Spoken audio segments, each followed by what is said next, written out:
오늘 저희가 선택한 책은 두구두구두구두구 드디어 소크라테스 익스프레스입니다. 이 책은 에릭 위너, 에릭 와이너라고도 읽는데 이분은 본래는 꼭 철학자라기보다는 좀 더 언론가, 작가, 뭐 강연자 이런 쪽으로 하시는데 이번에는 이 철학자들이 살았던 곳을 여행하면서 하는 방법이었던 것 같아요. 그래서 이거 보면서 진짜로 저도 이때까지 여행이라는 게 항상 뭐 경치를 보거나 뭐 건축물을 보거나 이런 거였었는데 또 아니면 조금 나아가서 뭐 예술가의 이 흔적을 찾아가는 어떤 여행 같은 거는 조금씩 우리가 해왔지만 이렇게 철학자를 찾아다니는 여행을 한다면 각 나라마다 없는 것이었고 또 그렇게 치면 우리나라에서도 뭐 많은 사상가들이 뭐 내가 이 서산대사를 따라다닌다든가, 뭐 정약용을 따라다닌다든가, 이렇게 태계 이황 선생을 따라다닌다든가, 이게 어떤 하여간 사상을 생각하면서 할 수 있는 여행도 굉장히 즐거울 것 같다는 생각을 해봤습니다. 그래서 익스프레스라는 게 기차고요. 그래서 이렇게 소크라테스 철학하기 위한 열차라는 뜻에서 한 것 같고, 정말로 여기 14명의 철학자가 나오시는데 이 14명의 그 철학자가 실제로 살았거나 활동했던 곳으로 가는 기차 안에서 떠올랐던 생각들을 정리해서 하였습니다. 그리고 크게 1부, 2부, 3부로 되어 있어서 아침은 새벽, 그리고 두 번째는 정오, 그리고 세 번째가 황혼으로 되어 있고요. 그래서 각각이 이제 이 4~5명의 그 철학자로 되어 있는데 첫 번째가 마르쿠스 아울렐리우스처럼 침대에서 나오는 법.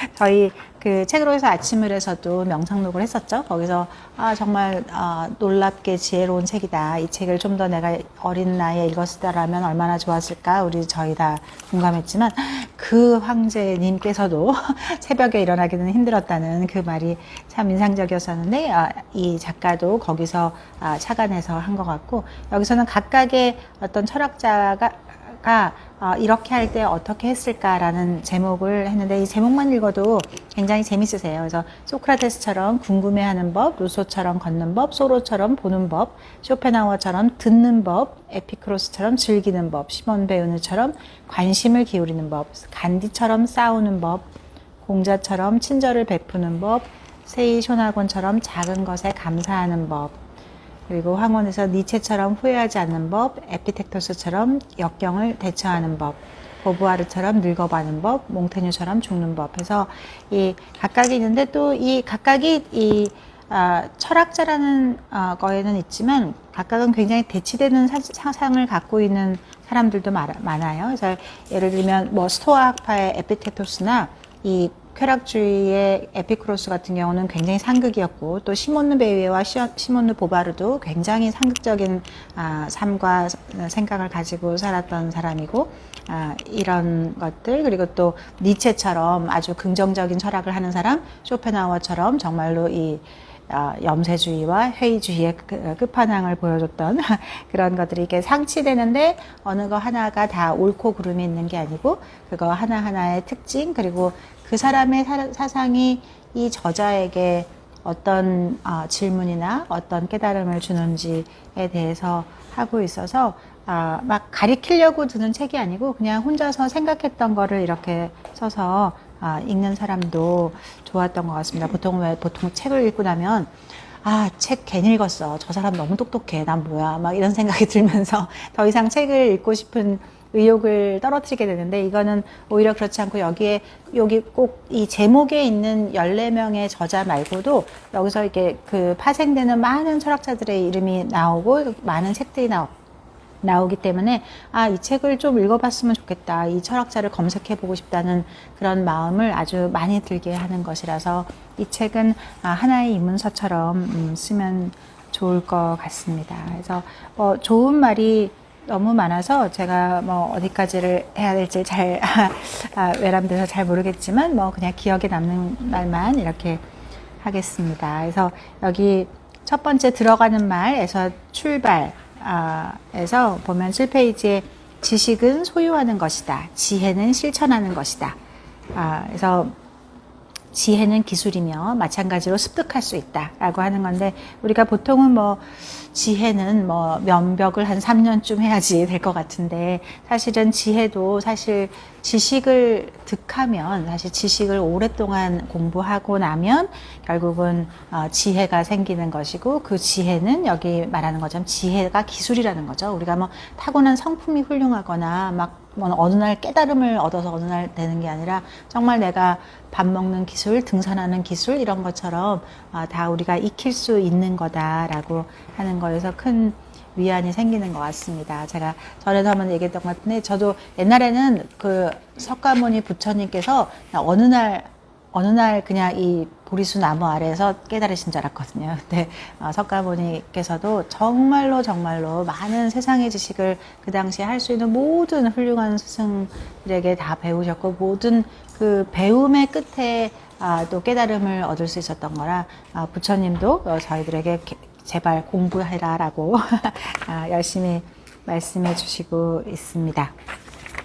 그래서 첫 번째가 이제 마르쿠스 아우렐리우스처럼 침대에서 나오는 법에서, 이렇게 보면 뭐 오전 7시 7분 노스다코타에서 또 뭐 포틀랜드로 향하는 중 해서 이 가면서의 일이 있는데, 약간 마르쿠스 아우렐리우스는 로마사 전체를 통해서도 가장 위대한 왕으로 이렇게 하는 사람이지만, 사람이 아침에 이 변화의 시간을 이렇게 뛰쳐나오기는 사실 쉽지 않다. 아침이라는 게 단지 25페이지에 보면 그냥 아침은 그냥 아침에 잠이 덜 깨서라기보다는 아침은 변화의 시간이고, 변화는 결코 쉽지 않다. 그래서 우리의 의식의 상태에서 각성의 상태로 진입하는 그 의식의 국경도시다라고 하는 건데요.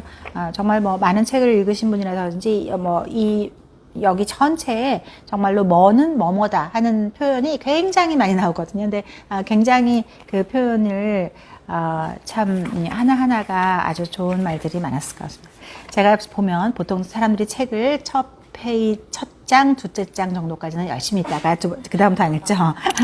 그래서 첫 장은 제가 그냥 거의 넘어가야 될 것 같고, 두 번째가 이 제목에도 됐던 소크라테스처럼 궁금해하는 법. 결국 서양 철학의 전체를 통틀어서 그 원류를 대개는 사람들이 소크라테스를 보고 있고, 또 물론 소크라테스 이전에도 많이 있었지만, 또 소크라테스서부터 우리가 이제 훨씬 더 우리가 무엇을 생각해야 되는지에 대해서 많이 얘기해주고 있고, 소크라테스가 평생에 했던 가장 중요한 말은 42페이지 아래 나는 궁금하다.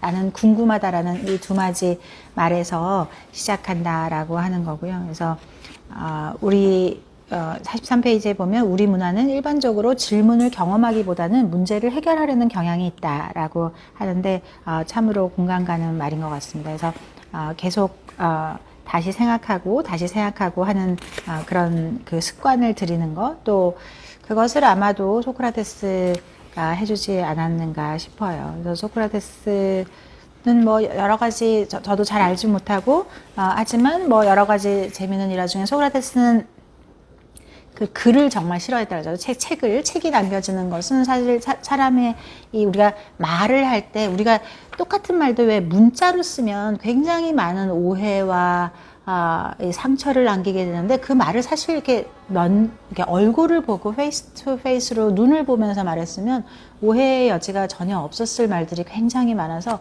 우리가 이 소크라테스도 아마 걱정했던 것이, 우리가 말을 한다는 게 글로 써지는 어떤 것이 아니라 내가 말하는 어떤 표정, 제스처, 이 몸에서 말하는 이 모든 것이 함께 전달돼야 되는데, 그거를 글로만 써서 어떻게 그 진정한 의미를 남길 수 있을까라고 걱정하셨던 것 같아요. 그래서 그 소크라테스 자신은 글을 한 번도 남긴 적이 없고, 그 훌륭한 제자들이 많이 있어서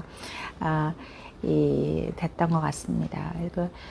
제일 중요한 말은 자기가 뭘 모르는지 모르는 것. 그래서 내가 뭘 모르는구나 라는 거를 알게 되는데, 사실 보통 사람들은 대개 한 50세쯤이 되면 대개 내가 뭘 모르는구나를 알고, 보통 한 30대쯤 됐을 때는 내가 세상에서 뭘 제일 잘하는 것 같고, 그래서 근데 제일 잘하는 것 같은 그 시점도 굉장히 중요한 삶의 단계이고, 그걸 다 지나고 나서 보면 내가 그렇게 많이 안다고 생각했고 그로부터 20년을 온갖 지식과 경험이 축적됐는데 그리고 한 50살 때쯤 보면 내가 모르는 게 이렇게 많구나, 내가 아는 게 없었구나 라고 하는 거를 그때쯤 깨닫게 되는 거. 그래서 이 소크라테스가 정말 이렇게 뭐 신탁을 받고 뭐 이렇게 지혜로운 사람이 소크라테스가 제일 지혜롭다고 했을 때 소크라테스가 신기해서 막 이렇게 현자들을 다 찾아가서 얘기를 들어보니 굉장히 청산유수 같은 지식은 많이 전달해 주는데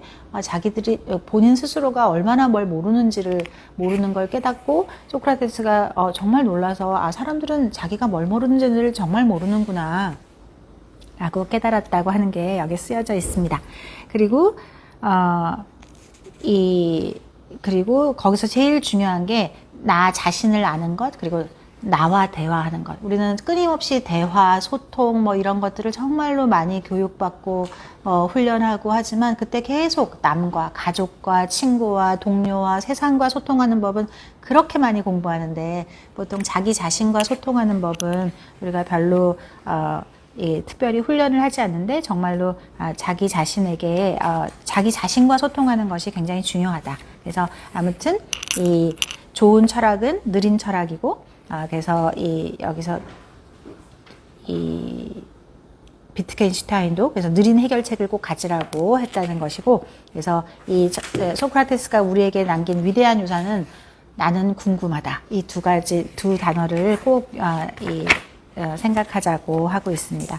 그리고 루소처럼 걷는 법은 이 루소에 대해서는 뭐 정말로 루소는 뭐 어찌 보면 철학자라기보다는 거의 그 당시에 슈퍼스타 같은 거죠. 굉장히 인기도 잘 얻었고 뭐 여러 가지 게 많을 텐데 아무튼 이 83페이지에 보면 장차크 루소는 다양한 정체성을 가진 사람이다. 철학자, 소설가, 작곡가, 에세이 작가, 식물학자, 독학자, 도망자, 정치 이론가, 마조히스트 여러 가지가 있지만 여기서 이 작가가 택한 거는 산책자라는 어떤 정체성을 따랐던 거고요.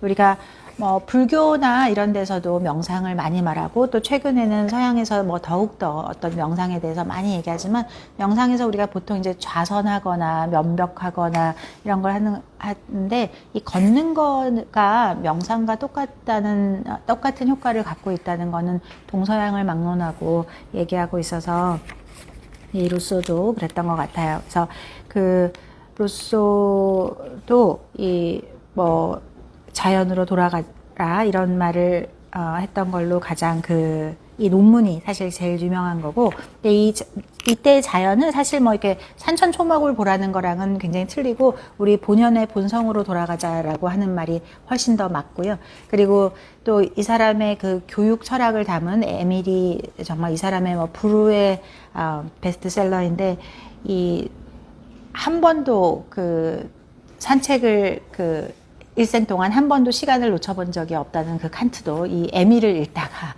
너무 재밌어서 일생에 단 하루 이 산책 시간을 놓쳤다고 하는 그 유명한 그 에밀입니다. 네, 여기서 이제 뭐 유아기, 소년기, 청소년기 뭐 이렇게 해서 그 교육에 대해서 굉장히 아주 좋은 이론과 책을 많이 남겨줬지만 아이러니하게도 이 루소는 본인의 어떤 삶에서는 본인의 부인한테도 굉장히 가학적이었었고 본인의 아이들은 모두 다 한 명 남김없이 다 고아원을 보냈었기 때문에 뭐 비판을 하자면 또 한이 없겠고 하지만 또 어떤 순간 생각해 보면 이 사람도 자기의 이상과 자기의 삶을 이렇게 같이 합치시킬 수 없었던 그냥 또 한 명의 나약한 사람이었구나라는 생각을 해보기도 했습니다. 그래서 그 루소는 자기 사랑 또 자기 편애 이런 이기적인 그런 사랑에 대해서 경계하라고 했었고 93페이지에 보면 루소에게 걷기는 숨쉬기와 같았다라고 하는 거고요. 이 루소 이전에 보통 이제 스토아 학파 이때서부터 문제가 되는 게 뭐냐면 그전에는 사실 그 스토아 학파 전에는 우리 어찌 보면 동양 사상들이 되게 그렇지만 이 신체와 몸 이거를 같이 볼 건가 따로 볼 건가, 신체가 없는 내가 나인가 내가 아닌가, 뭐 이런 것들에 대한 것들이 많이 있었고, 우리가 뭐 선과 악, 이 세상의 모든 것은 사실 스토아 학파 때서부터 시작되는, 그리스 철학에서 시작하는 그 스토아 학파의 가장 문제는 모든 걸 다 이분화한다는 거죠. 선과 악, 좋고 싫음, 뭐 사랑, 미움, 뭐 모든 거를 다 이원화하는 거에서 모든 것이 문제가 되고, 우리가 정신과 신체도 완전히 구분했었기 때문에 정신은 고상한 거고 신체는 전혀 다른 것이고 이렇게 생각했었는데, 이때서부터 나온 것이 신체와 분리된 철학자, 신체와 분리된 철학은 존재할 수 없다. 이렇게 해서 니체는 철학보다 몸이 더 많은 지혜가 있다라고 93페이지 맨 아래에 쓰여 있습니다. 그래서 우리가 보통 동양 철학에서도 보면 뭐 태극, 사실 지금은 굉장히 혼돈의 시대고, 이 혼돈의 시대 이전에 태극이 있었고, 태극의 시대가 있었고, 태극의 시대 이전에 무극의 시대가 있었다고 할 때, 사실 우리가 언제부터 도대체 원죄가 있었냐, 아담과 이브는 도대체 그 사과 하나 먹었다고 우리가 왜 다 원죄를 뒤집어 쓰고 살아야 되나, 이렇게 뭐 여러 가지가 할 수가 있지만, 그것도 다른 해석에서 이렇게 어떤 불교적인 그런 해석에서 보면 사실은 더 전 무국의 시대는 우리가 선과 악이 없었던 거죠. 선과 악, 남과 여, 모든 어둠과 빛, 이런 그런 이 양분이 안 되던 시대에는 우리가 죄라는 것이 없었던 거예요. 그래서 비로소 우리가 남녀가 생기고 선악이라는 게 분별되게 되면서 그때서부터 우리는 모두 다 죄인이 된 거죠. 그래서 우리가 사실은 정말로 회개해야 될 것은 그 선악과 남녀와 모든 세상의 모든 이분법이 없어진 그 상황으로 돌아가야 한다고 하는 것이 어떤 동양적인 사상, 이렇게 불교적인 사상이기도 합니다. 그리고 여기 이제 97페이지에 조지프 아마토의 걷기, 인간과 세상의 대화라는 책에 대해서도 나와 있고요. 우리가 600만 년 동안 두 발로 걸어왔다는 거에 대해서 되어 있습니다. 그리고 네 번째가 이제 소로처럼 보는 법인데요. 109페이지에서 시작하고 있고, 인상 깊은 말은 111페이지에 어떤 사람은 소로로 태어나고 어떤 사람은 소로가 되는데 성공한다. 대부분은 억지로 소로를 떠받는다. 진짜로 재미있는 표현인 것 같아요. 그래서 대부분 이제 이 저자도 중학교 3학년 때 소로를 억지로 떠맡았다. 그래서 은둔을 하고 살 건지, 소박한 삶을 하고 살 건지, 뭐 이런 거에 대해서 하는데, 이 소로도 사실은 이 사람이 이런 독특한 어떤 정신 세계를 가진 것에 바가바드 기타와 논어를 읽은 것이 굉장히 큰 삶의 그것을 주었다고 하고요. 이보다 더 이전에 쇼펜하우어가 요보다 한 30년 전쯤에 이제 그 우파니샤드를 읽게 되면서 이 서양 사람들에게 비로소 이 서양 철학만 계속 공부했던 서양의 지식인들에서 동양의 어떤 사고의 체계, 사고의 방법, 그런 것들을 처음 하게 되는 즈음이 제일 먼저가 쇼펜하우어, 그보다 한 30년 뒤에 이 소로가 바가바드 기타를 읽게 되면서부터 시작한다고 대개 철학사에서는 대개는 그렇게 하고 있는 것 같아요. 그래서 소로는 뭐 월든의 책으로 굉장히 유명하시죠. 그래서 누구나 한 번쯤은 다 사보나 사실 잘 읽어보지 않고, 사실 뭐 모두 다 꿈꾸나 사실 정말 그렇게 살까? 그리고 정말 그렇게 사는 것이 또 옳은가? 그리고 그게 정말 철학적인 것 뿐만이었을까? 또 어떤 개인의 어떤 인간관계에서 오는 도피처로 택한 건 아닐까? 그러면 그 사람이 도피처로 택한 것이 꼭 우리가 모든 사람이 그걸 굉장히 현명한 어떤 삶의 방식처럼 할 필요가 있는가라고 하는 것도 또 생각하면서 또 그걸 선택하면 좋을 것 같아요. 그리고 그래서 이제 드디어 이제 새벽이 끝나가고 있는데요. 5장에 쇼펜하우어처럼 듣는 법이 나오는데, 여기서는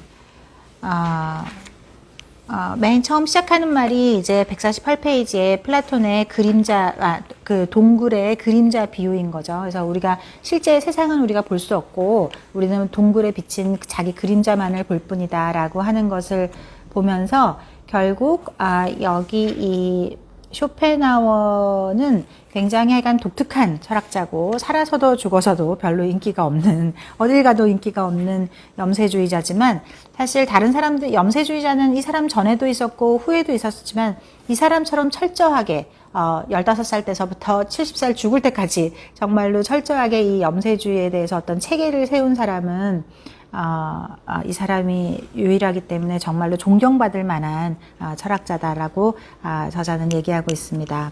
그리고 151페이지 위에 보면 삶을 가장 덜 인식할 때 가장 행복하다라고 얘기해주고 있습니다. 그리고 여기서 또 쇼펜하우어는 하지만 그럼 쇼펜하우어가 맨날 그렇게 죽을 상만 짓고 살았냐? 그런 건 아니고 이 예술에 대해서는 굉장히 호평을 많이 좋은 걸 했었는데 음악에 대해서는 심장의 보편적 언어라고 얘기했었고 이 사람은 또 다행히 굉장히 부유했었기 때문에 좋은 음식 또 편안한 생활을 잘 했었습니다. 네, 153페이지 맨 위에 보면 저는 이 말이 참 인상적이었었는데 듣기는 연민의 행위, 사랑의 행위이다. 귀를 빌려주는 것은 곧 마음을 빌려주는 것이다. 그리고 이것은 하나의 기술이며 습득 가능하다라고 말하고 있어서요. 정말 듣는다는 것이 그냥 소통하기 위해서 저 사람을 이해하기 위한 거라고 생각했었는데 그것이 내 마음을 잠시 빌려주는 거는 그런 사랑의 행위라는 것이 참 인상적이었었어요. 그리고 그 아래 보시면 쇼펜하우어의 가장 유명한 저서인 의지와 표상으로서의 세계가 있고 한 가지 생각의 산물, 세계는 내가 만들어낸 생각이다 라고 하는 것이 있는데 사실 이 사상들은 거의 불교의 사상하고 거의 똑같아요. 그러니까 아마도 이 사람이 그 시대에 그렇게까지 서양 철학자들한테 이렇게 굉장히 배척당하고 막 무시당하고 이상하던 사람이라고 했던 거는 우리가 불교의 너무나 불교의 최고의 그냥 핵심 단어일 뿐인데 이 서양 사람들이 봤을 때는 뭔 소리를 하고 있는 건지 이렇게 하는 거니까 이렇게 정신 나간 사람 취급을 받았지만 실제로는 그런 것이고 이 한 가지 생각의 산물이라고 하는 것도 사실 불교에서 가장 아주 근간을 이루는 생각 중에 하나라고 하는데 돌이켜보면 우리의 지나간 모든 인생의 모든 사건, 사고와 괴로움과 기쁨은 어떤 한 생각 때문이었었어요. 내가 이거를 할지 저거를 할지 이 사람을 택할지 저 사람을 택할지 여기 갈지 저기 갈지 그 어떤 나의 한 생각 그 어떤 선택을 한 그 한 생각 때문에 모든 고통과 슬픔과 좌절과 어떤 성공이 다 한 생각에서 이루어진 거거든요. 그래서 모든 우리 인간의 존재 자체는 사실은 내가 만들어낸 세계일 뿐이에요. 그래서 우리 매트릭스 영화로 이제 유명해서 매트릭스라는 단어가 이제 했지만 이 불교에서는 정말 이 세계는 그냥 매트릭스일 뿐이고 모든 것은 내 생각에서 된 것이기 때문에 이 현상은 다 그냥 허상이라는 거죠. 그래서 그런 제가 보면 거의 저는 잘은 모르나 이 쇼펜하우어의 이걸 읽고 있으면 그냥 불교 책을 그대로 읽는 것 같은 그런 게 있는데 아마도 서양인들한테는 굉장히 이게 낯설지 않았을까 하는 생각은 듭니다. 그래서 이 154페이지에서도 보면 세계는 내가 만들어낸 생각이다. 그리고 이 쇼펜하우어는 관념론자라고 하는 것인데 관념론자라고 하는 것이 아이디얼리즘이라고 해서 이상이 높은 사람을 말하는 게 아니고 우리가 경험하는 모든 것이 이 세계 자체가 아니라 정신에서 일어나는 현상이라고 믿는 사람이라는 것입니다. 그래서 이 우리의 의식만이 오로지 존재할 뿐이고 세계 같은 건 없는 거고 오로지 우리 의식이 실제로 존재하는 모든 것이라는 거죠. 그래서 것을 유아론이라고 한다라고 하는 거고 이 냉장고의 불에 비유했는데 냉장고를 우리가 문을 열 때만 사실 열려 있지만 사실은 냉장고 문을 닫은 다음에 어떤 일이 벌어지는지 우리가 인식할 수 있는 것은 오로지 냉장고 문을 열었을 때 문 여는 그 냉장고 불이 보이지만 문을 닫고 나서 그 안에서 무슨 현상이 일어나는지 인식 너머에 무엇이 있는지는 우리가 아무도 알 수 없다라고 하는 거죠. 그래서 좀 더 쉽게 말하면 우리가 이게 구름이 있을 때 구름이 가려져서 오늘은 구름이 가득한 날이지만 사실 그 뒤에 해가 없는 게 아니죠. 근데 우리는 구름이 있는 날은 온통 구름과 비만 보지만 사실 실제 하는 해는 따로 있는 것처럼 우리가 어떤 그 무엇은 따로 있는데 우리가 감히 어떻게 상상할 수가 없으니까 우리가 2차원에서 3차원을 상상할 수 없고 3차원에서 4차원을 상상할 수 없듯이 상상할 수 없으니까 우리가 그거를 이제 우리 나름대로의 자기만의 해석 방식으로 해서 그럴 뿐이지 그거는 그냥 실제는 따로 있다고 하는 겁니다. 그래서 보면 여기서도 보면 이제 실제의 세계를 이제 호수 표면에 나타나는 것 이렇게 하는데 사실은 이런 불법에서도 저도 잘은 모르지만 이 가장 그게 해인이거든요. 해인? 우리 해인사 할 때 그 바다에 도장 찍히듯이 찍히는 그 상태 그대로의 현상. 그게 굉장히 중요한 것이라서 근데 거기에 우리의 어떤 생각, 어떤 편견, 뭐 내 상황, 감정 이런 게 막 섞이면 실제를 흐트러뜨리는 거고 사실은 그냥 그대로 비치는 그 자체가 무언가 진짜 실제라고 생각하는 것 같습니다. 그래서 그리고 여기 156페이지에 보면 이 의지라는 것이 중요한데 이 의지라는 것은 사실 우리가 보통 의지를 뭐 정신력 같은 거라고 많이 생각하는데 쇼펜하우어는 그것을 뛰어넘어서 어떤 정신력이 아니라 힘이나 에너지라고 생각했고 그것은 일종의 중력 같은 것이다 라고 하는 것이고요. 또 의지는 끝없는 노력인데 의지는 결국 자기 자신을 해치기도 한다. 결국 의지는 자기 자신을 먹어치우며 살아가고 의지 외에는 아무것도 없고 의지는 굶주려 있기 때문이다 라고 하는 어떤 의지에 대한 것도 이때까지 보통 의지는 굉장히 좋은 거잖아요. 그래서 그렇게 했는데 그 의지가 사실 내가 만들어낸 것이 아니라 그거보다 좀 더 큰 무언가가 있다는 것을 알려주려고 했던 것 같아요. 하지만 이럼에도 불구하고 여기 이제 이 어둠의 철학자 쇼펜하우어께서 말하시기를 157페이지에 세상을 떨쳐냄으로써 의지라는 블랙홀에서 벗어날 수 있다. 그럼 우리는 계속 의지의 노예냐? 그건 아니고 의지에서 벗어나는 방법이 있는데 그것이 첫 번째 금욕적인 삶을 사는 거, 그러니까 명상을 하고 순결을 지키고 굶고 뭐 이런 것이고 두 번째 방법이 예술이다. 첫 번째 삶은 너무 힘들고 두 번째 방법은 그보다는 좀 더 낫고 예술은 정말 우리를 해방시킬 수 있다라고 하는 거고 여기서도 158페이지에 보면 예술이 그럼 왜 그렇게 중요하냐라고 하면 예술을 창조하거나 감상할 때 우리는 분별심을 갖지 않는다는 거예요. 분리감을 갖지 않아서 이게 선하다, 악하다, 기쁘다, 슬프다 이런 생각을 갖지 않고 우리가 사실 모든 고통의 근원은 무언가를 분별하기 때문이거든요. 이게 옳다, 그르다, 좋다, 나쁘다 이런 것을 분별하기 때문에 모든 고통이 시작되는 것인데 우리가 예술을 만날 때는 우리가 그런 그 분리감이 느껴지지 않기 때문에 그런 것이다라고 얘기하고 있습니다. 그래서 객체와 주체가 융합이 된다라고 하는 거고 마치 시간이 멈춘 것처럼 이렇게 거기에 홀로 존재할 수 있다라고 하고 있습니다. 그래서 거짓 이분법을 떨쳐낼 수 있다라고 얘기하고 있습니다. 그래서 아무튼 쇼펜하우어는 이렇게 오랫동안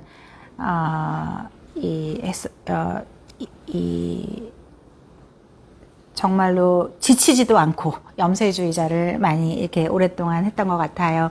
그리고 여기서 이 인간관계에 대한 것들인데 우리 정말 그 유명한 고슴도치가 추워서 서로 이렇게 붙고 싶은데 붙으면 서로 찔리잖아요. 그래서 우리가 적당한 고슴도치의 딜레마라고 하는 우리가 타인을 필요로 하지만 타인에 의해서 우리가 해침을 당할 수가 있기 때문에 어떻게 하면 끝없이 그 거리와 궤도를 수정하면서 끊임없이 노력하는 조정사로서 우리가 자기를 지킬 수 있는가에 대해서 얘기를 하고 있습니다. 또 반면에는 아무튼 플루트를 굉장히 잘 행복하게 매일 정오마다 연주했는데 이렇게 매일 즐겁게 연주를 하면서 무슨 염세주의자냐 이렇게 비판을 받기도 했다고 합니다. 그래서 아무튼 이 쇼펜하우어가 얘기한 것은 좋은 예술, 그냥 예술이 아니라 좋은 예술은 그저 감정의 표현이 아니고 진정한 본질을 나타내준다. 그래서 164페이지에 이 좋은 예술 그리고 미학에도 위계 질서가 있어서 건축은 제일 밑이라면 연극은 더 위에 있고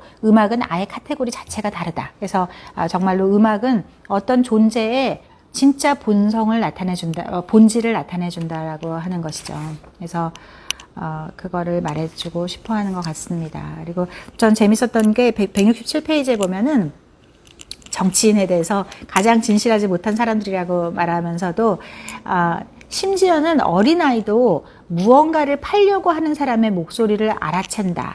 그래서 우리가 이 인간의 목소리는 자연 최고의 거짓말 탐지기다라고 하는 이 말이 정말로, 그래서 정말 아이들은 알거든요. 진짜로. 그래서 정말로 이 표현은 정말 인상적이었습니다. 그리고 아무튼 지식이 없었다면 얻지 못했을 어떤 깨달음이라는 거에서도 하여간 지식의 중요함, 또 그리고 그 깨달음을 얻기 위한 쉼없는 노력, 이런 것도 있고요. 그리고 170페이지에 보면은 헤겔과의 어떤 라이벌에 대해서도 있는데, 헤겔은 뭐 철학계의 록스타였었고 그 당시에, 또 쇼펜하우어는 아주 무명이었고, 그래서 그 헤겔은 쇼펜하우어는 헤겔을 보고 이 사기꾼에다가 아주 뭐 최고의 어떤 욕들을, 이제 어떤 그런 비평을 많이 했었고, 그래서 일부러 쇼펜하우어 그 헤겔과 그 철학계의 록스타와 같은 시간대에 강의 시간을 겹치는 바람에 5명밖에 오지 않아서 결국은 폐강됐지만, 아마도 제가 보기엔 잘은 모르지만 정말로 이 서양의 사고 체계에 아주 잘 훈련된 어떤 그 대학을 진학한, 아무튼 그 당시에도 대학을 진학했다고 하는 거는 굉장히 어릴 때서부터 수재고, 이렇게 서양적인 사고의 이 어떤 추론에 굉장히 익숙해 있는 사람한테 이 쇼펜하우어적인 이 동양적인 사고의 추론이 얼마나 황당무계한 말처럼 들렸을지, 또 그랬던 것 같아요. 또 그 말을 또 우아하고 친절하게 해주는 것도 아니고, 염세적으로 말하니까 더욱더 그랬을 것 같습니다. 그리고 여기 그 세옹지마의 어떤 우화를 읽어주면서 거기서도 이 아마도 철학이라고 하는 거라서, 뭐 그게 좋을 수도 있고 나쁠 수도 있고 하는 어떤 아마도 철학이라는 표현도 참 재미있었던 것 같아요. 그래서 여기서 이제 좋은 철학자는 좋은 청자다. 172페이지 중간에 있고요. 그래서 약간 많이 들어주는 거, 아까 들어주는 것은 정말로 마음을 빌려주는 것이고 사랑의 표현이고, 이렇게 하다 보면 세상에 대한 사랑, 이 염세주의자라고 해서 절대로 이 사람이 이 세상을 싫어하지 않았다는 거죠. 사실은 우리가 조금 이따 에피쿠로스에서도 나오겠지만 제가 인상 깊게 들었던 어떤 정의 중에 그런 게 있어요. 우리가 진짜 큰 성취와 생애 가장 큰 환희를 맛보면서 살 수 있는 사람이 누구냐? 라고 했을 때, 실제로는, 그게, 어찌 보면 회의주의자도 아니고, 염세주의자도 아니고, 낙관주의자도 아니고, 실제로는, 조금 이따 약간 쾌락주의자 할 때 다시 말씀드리면, 이 쾌락주의자 같은, 개념이 있을 수 있는 거예요. 그래서 우리가 정말 더 큰 환희를 위해서 고통을 참고 견디는 거죠. 우리가 보통 회의주의자 같으면 뭐 테레비 그런 거 필요 없어. 뭐 무슨 좋은 집 그런 거 필요 없어. 뭐 그런 거 다 나쁠 거야. 뭐 그 포도는 실 거야처럼 뭐든지 다 나쁠 거라고 그냥 단정해서 그런 거 안 해. 이렇게 하니까 사실 그런 안락함 그런 거를 가져본 적도 없는 거죠. 이게 다 아니라고 하니까. 낙관주의자는 사실 그냥 될 줄만 알지만 사실은 그냥 될 줄 알고 기다린다고 떨어지는 건 아무것도 없잖아요. 근데 사실은 오히려 진짜 생애 가장 큰 쾌락을 느끼는 사람들은 정말로 고통을 견뎌낸 사람. 내가 정말 이 모진 어떤 훈련을 이겨내야만 금메달의 환희의 순간이 있는 거잖아요. 내가 정말로 그 지난한 오랜 정말 공부를 한 끝에 내가 바랬던 어떤 뭐 박사가 되거나 뭐 내가 바랬던 어떤 누군가가 되는 거잖아요. 내가 가수가 되기 위해서 그 오랜 연습생을 해내야 정말로 자기의 정말 환희의 순간을 보는 거잖아요. 그래서 정말로 진짜 생애 가장 큰 환희를 맛보면서 사는 사람들은 우리가 생각하는 것처럼 막 그때그때 어떤 쾌락으로 이걸 이렇게 소진한 사람이 아니고 정말로 그 고통을 이겨낸 사람만이 정말 삶에서 가장 정말 큰 환희를 볼 수 있는 사람이다라고 하는 어떤 새로운 어떤 해석이었던 것 같아요. 새로운 해석이라기보다는 아무튼 그렇게 비교해서 생각해 본 적이 없었었는데 정말로 좋은 거였습니다. 그래서 하고 뭐 여기 약간 재미있는 말들도 많아서 175페이지에서도 보면은 술주정뱅이가 하도 환한 불빛에서 열쇠를 찾고 있는데 열쇠는 저쪽에서 잃어버렸다고 해서 그럼 저쪽에서 잃어버린 열쇠를 왜 여기서 찾고 있냐고 하니까 여기가 불이 밝으니까 그렇다고 그런 얘기도 하고 있고요. 그래서 또 178페이지에 보면 우리가 항상 그 새로움이라는 소음에 묻혀서 이렇게 살고 있는데 모든 변화는 곧 진보라는 생각보다 더 큰 오산은 없다라고 얘기하고 있습니다. 그리고 179페이지에 보면 정보는 그저 통찰로 향하는 수단일 뿐이고 정보 그 자체는 아무런 가치도 없다. 소음에 정신이 팔린 사람은 음악을 듣지 못한다 라고 얘기하고 있습니다. 그래서 아무튼 이 세상으로부터 이렇게 빠져나오는 것이 일시적인 유해가 아니고 또 다른 세계로의 침잠.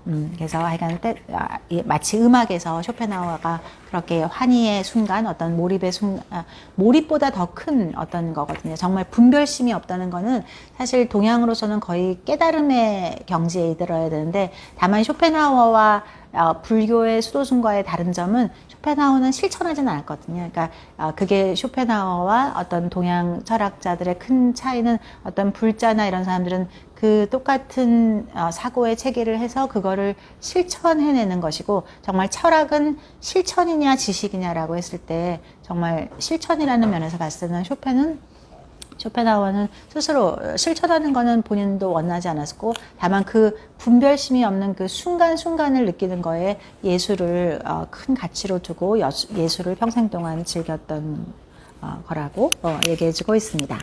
그리고 그 다음에는 또 에피크로스처럼 즐기는 법에서 여기도 보면 그 189페이지에 모든 철학자는 모든 10대와 마찬가지로 제대로 이해받지 못한다. 원래 그런 거다.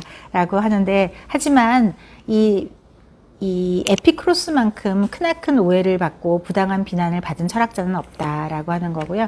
이 사람은 기원전 341년에 태어났는데 여러 가지를 굉장히 이해하기 쉽고 매력적인 철학을 또 실천해낸 사람이지만, 이것을 사람들이 굉장히 오해를 해서 이 쾌락이라는 말에 사람들이 놀라서, 거기다 또 공동체 생활을 하고 그러니까 사람들이 저기 안에서 아주 뭐 이상한 일이 벌어질 것이다 그래서 굉장히 박해를 받았지만, 사실은 그렇지 않고 굉장히 생각을 관리하고 이 에피크로스가 지었던 아카데미가 케포스라고 정원이라는 뜻을 가진 어떤 아카데미인데요.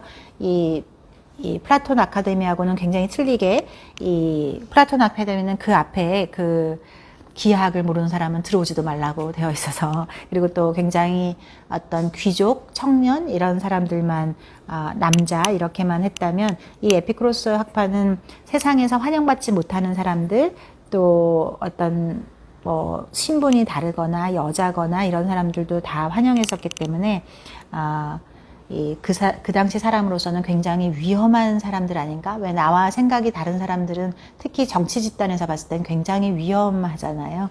그래서 하는데 이 아카데미에 써 있는 말이 192페이지 아까 기하학을 모르는 자는 여기에 들어오지 말라는 플라톤 아카데미와 대조적으로 낯선이여 이곳에서 당신의 시간은 즐거울 것이다.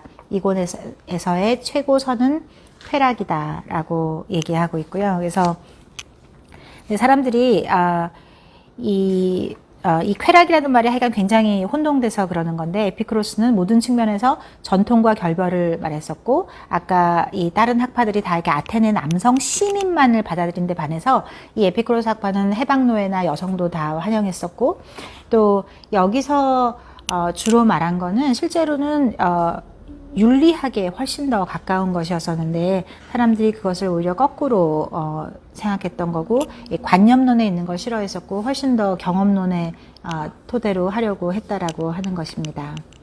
그리고 194페이지 맨 위에 있는 말이 참 인상적이었었는데, 삶에서 아무것도 이루지 마라.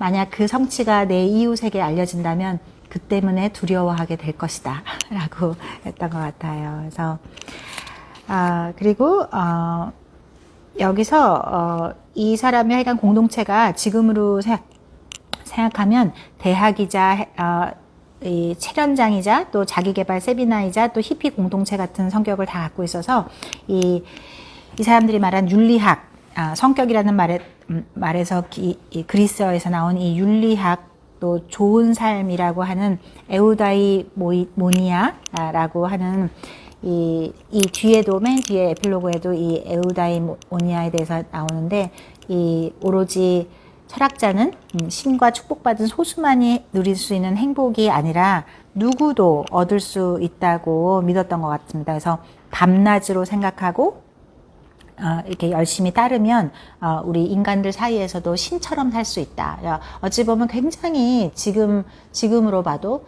어찌 보면 그 이전에 어찌 보면 기독교 사상이나 그리스 철학이 전체 서구 사회를 물들이기 전에 더 그리스 철학 이전에 본연의 철학으로 더 본연에 익숙해 있었던 건데 워낙 이 어떤 정치 세력에서는 굉장히 위험한 학문으로 생각했었기 때문에 철저하게 이제 숨겨져 있다가 나중에 다시 이제 알려지게 되는 거죠.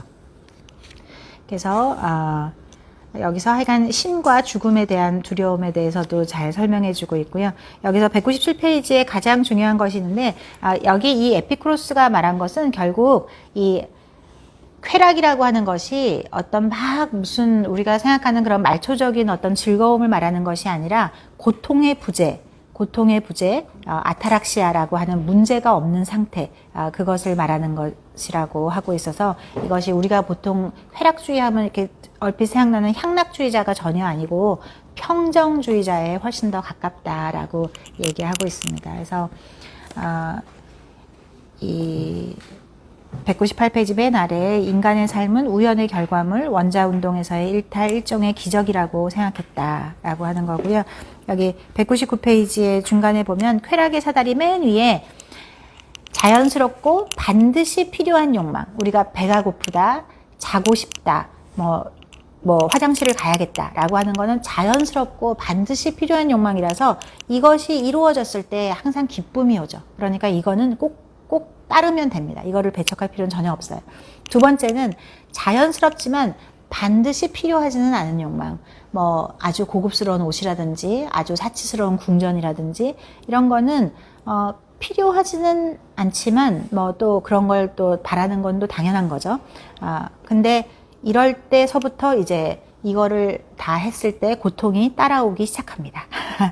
근데 여기서 제일 위험한 거는 피라미드 맨 위에 자연스럽지도 반드시 필요하지도 않은 욕망을 텅 빈 욕망이라고 했던 것인 건데 이런 것이야말로 아까 말했던 어떤 향락적인 거 이런 것이고 이런 텅 빈 욕망은 가장 큰 고통을 낳는다. 그래서 우리가 이 욕망을 채워갈수록 고통이 이렇게 있다고 하는 거고 하지만 이 욕망이 모든 욕망이 다 나쁜 게 아니고 아까 자연스럽고 반드시 필요한 욕망은 반드시 해결해야 한다라고 하는 겁니다. 그게 더 큰 행복을 주는 거니까요. 그래서 하지만 그렇다고 우리가 가는 거 아니고 201페이지 중간 아래 보시면 에피쿠로스는 기운내라고 말한다. 자연이 당신을 돌봐줄 것이다. 자연은 반드시 필요한 욕망은 채우기 쉽게 불필요한 욕망은 채우기 어렵게 만들어놨다. 그래서 어찌 보면 이 욕망은 우리를 최고선으로 이끌고 텅 빈 욕망에서는 멀어지게 하는 자연의 GPS다라고 얘기하고 있습니다. 그래서 우리가 이미 가진 것을 즐기는 것이 우리의 삶을 풍요롭게 한다고 하고 있고요. 그래서 결국 이 에피쿠로스는 203페이지 간소한 삶에 대해서 얘기하고 있고 수용의 철학이자 감사의 철학이다. 내가 가진 것을 온전히 다 하면 그 모든 것이 다 감사한 거죠. 그래서 정말 감사의 철학이라고 말하는 것이 더 옳다라고 하고 있고요. 그래서 204페이지에 보면 스토아 학파들이 얼마나 스토아 학파의 에피테토스가 얼마나 이 쾌락주의 에피쿠로스를 또 싫어했는지 그리고 또 기독교는 또 얼마나 이것을 싫어했는지에 대해서 써 있고 그래서 수세기 동안 에피쿠로스 학파는 세상에서 완전히 모습을 감추었었는데 1417년 브라치올린이라는 사람이 용감하게도 그 옛날 고대 유물에서 시인 루크레티우스가 남긴 사물의 본성에 관하여 라는 책이 다시 우리 그 최초의 1473년에 이제 인쇄가 서양에서 되면서 최초의 책 중에 한 권으로 발간되면서 다시 이 책이 세상에 알려줄 수 있게 되었다라고 하는 거고요. 그래서 정말로 저도 이 책이 궁금해서 제가 주문했잖아요. 며칠 뒤에 오시면 보실 수 있을 것 같아요. 함께. 그래서 205페이지 중간에 보면 에피크로스와 부처의 가르침은 놀라울 만큼 유사하다. 두 사람 다 욕망이 고통의 근원으로 보았고, 두 사람 다 평정을 수행의 궁극적인 목표로 보았고, 공동체가 중요하다고 생각했다. 또 숫자 4를 좋아했다. 그래서 부처에는 사성제, 또 에피크로스에는 4가지 치료법이 있다. 라고 얘기하고 있습니다. 그래서 어찌 보면, 그리고 이 에피크로스의 스승이 인도로 여행을 떠났다는 어떤 설이 있기 때문에, 그래서 거기서 불교 학파를 접했었기 때문에 에피크로스도 아마도 부처의 가르침을 받았을지도 모른다. 그래서 실제로 저도 전에 이렇게 얼핏 봤던 것 중에는 한참 우리가 정말 잘 아는 소크라테스, 플라톤 그 이전에는 동서양의 철학이 서로 교류하고 있었는데 그때 스토아학파가 굉장히 정치적인 어떤 정치 철학으로 이렇게 되면서 사실은 사상의 단절이 그때서부터 사실 이루어진 거죠. 그래서 동양은 동양대로, 서양은 서양대로 각각의 사고 체계를 갔던 것 같다고 하는 걸 본 적이 있습니다. 그래서 여기 또 이렇게 우연히 만난 톰이라는 아저씨에 대해서도 잘 또 얘기해주고 있고요. 여기 209페이지에 아까 그 말 비슷한 게 여기 있습니다.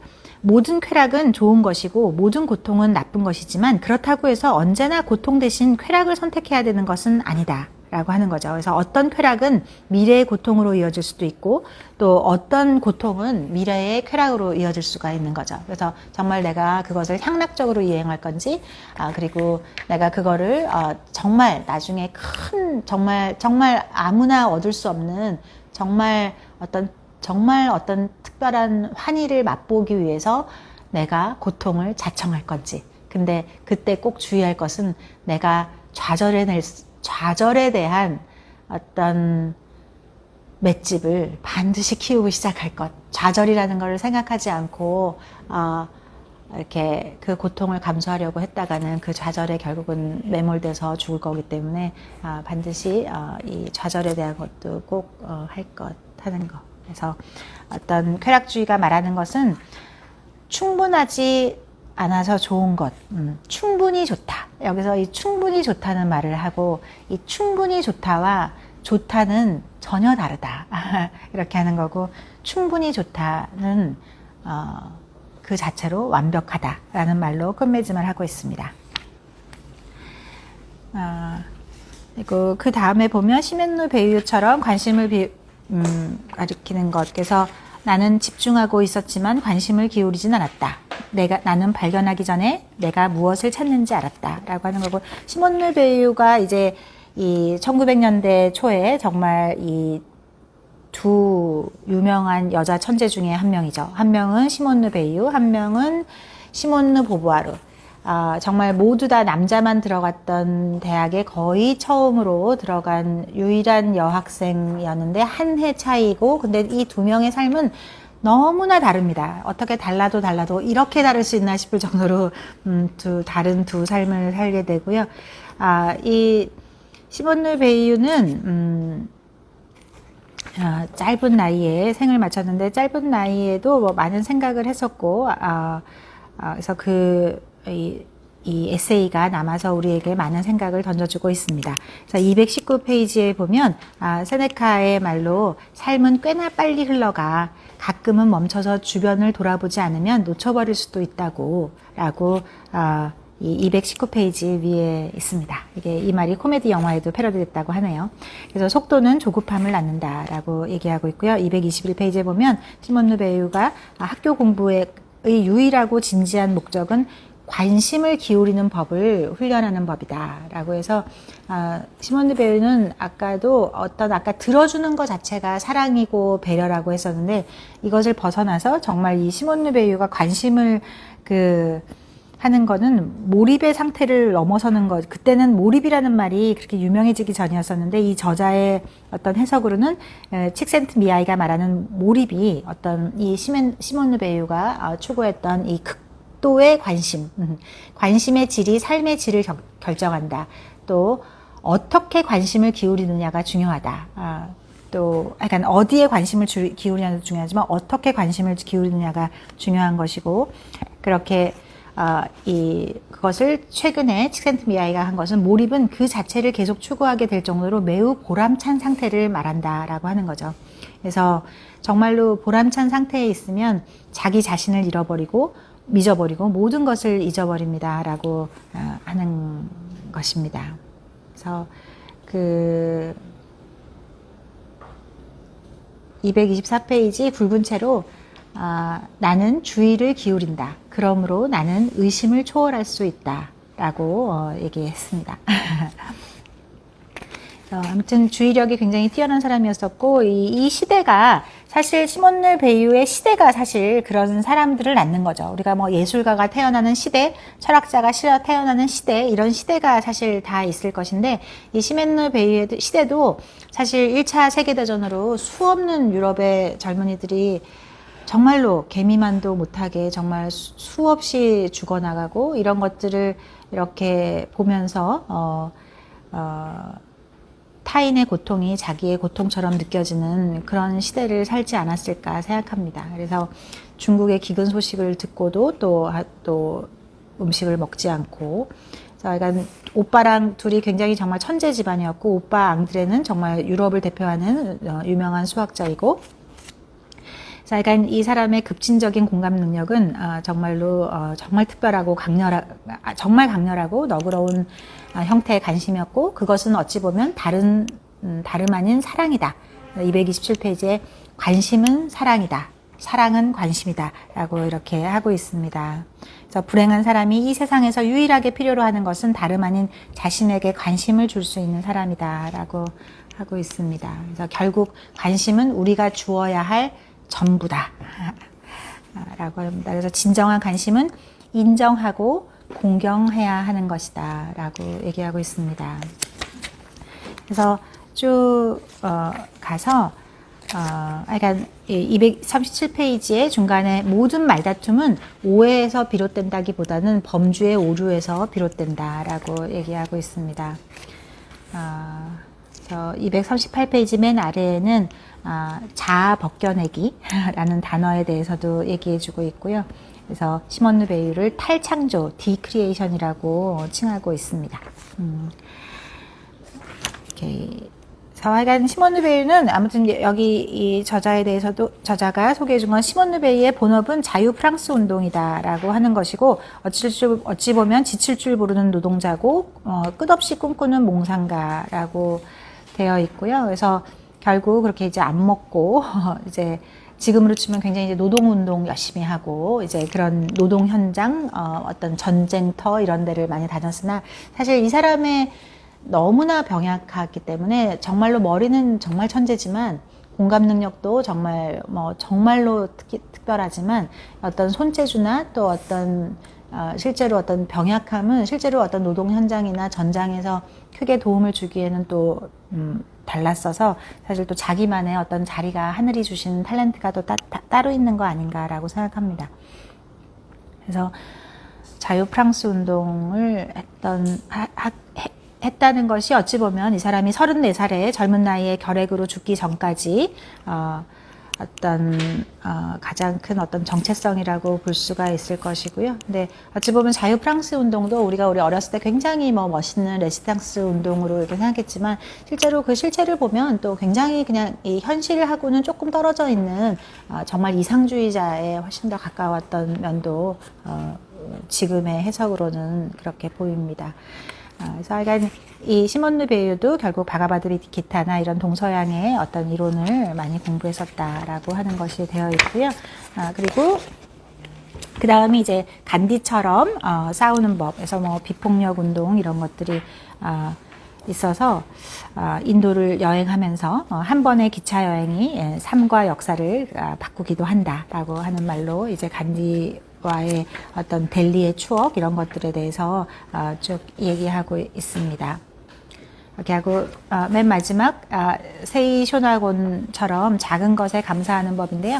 이것은 헤이안 시대, 우리 일본의 가장 르네상스 시대라고 할 수 있는 우리 기원 후 990년 정도서부터 1100 몇 년까지 약 한 300년 정도의 그 기간인데, 우리로 치면은 신라 시대 그때라고 볼 수가 있고요. 그 당시에 여류 지식인이죠. 그래서 여류 지식인이라서 그 당시에 써놓은 이 미쿠라노소이라고 하는, 소시라고 하는 이 책, 백앤머리 서책이라고 하는 책이 이 에세이집 같은 건데, 이게 있음으로 해서 이 기원 후 1000년, 그 당시 어떤 여류 지성인이 생각했던 것에 대해서 우리가 볼 수 있어서 이 저자도 굉장히 특별했던 것 같아요. 그래서 1000년 전 교토에서 알려지지 않은 궁녀가 쓴 이 기이한 책은 도대체 뭘까?